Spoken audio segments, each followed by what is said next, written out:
I remember a woman, she was paraplegic, and she told me there's nothing I can do anymore, and her hands were all tied. And I remember that I had to open her hand. I put a rope in her hand and folded her hand back and said, pull. And she pulled, together with 10 other people, and the sail was going up. And I said, pull, and the sail was going up. And 15 minutes later, the sail was up. And I looked at the woman with a big smile on her face. She was so happy. And the next day she said, you don't have to help me anymore with the rope in my hand. I know how to do it myself. America's Freedom Sailor is going to design the first and only universal design tall ship to the world. Cruise ships are accessible. The few tall ships in England are accessible. But there is not one universal design in the world.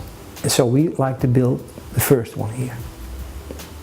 There's never been universal design included in a vessel. And that's why it's very important that we've made this connection with the University of New Orleans and the University of New York Buffalo to bring this whole project to fruition. Because the adventure is that people cross the ocean.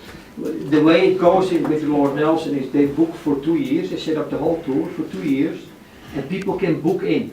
The boat is in Brazil on a particular day. Universal design is creating a space on a ship, a building, anywhere where people with disabilities and people without disabilities feel comfortable and are able to perform all their functions without discomfort or any kind of obstacles.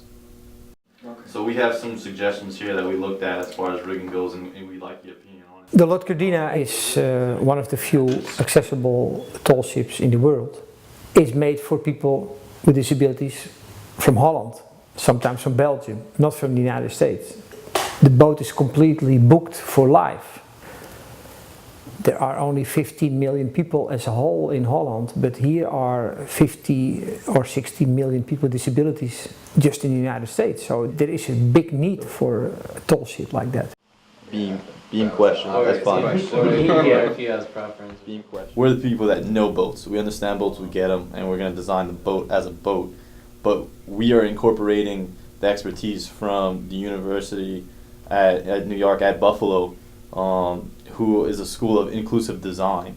And we are really using their expertise as a guideline to how do we take what we know about a boat and we make it universally designed for people of all types. So you know that we can have a boat that's unique. As something continuous, it would feel natural because your looks are what will fascinate people and will sell the ship. Not literally sell the ship, obviously, but that's what will make you want to come back. And in a lot of cases, that fascination is what makes you look back on the experience and have fond memories. It's just like going out and seeing the Grand Canyon or mountains or lakes. It's because it's beautiful, right? And that's where the aesthetics comes in. It plays a secondary role, but it should not be overlooked. With such a large group of enthusiastic people, there is still one missing partner, you. We need you on board. You with your creative ideas, you with your professional background, or simply you with your wallet. So think about a way to help us out. So on the end, we can say, the first universal design tall ship in the world is our tall ship.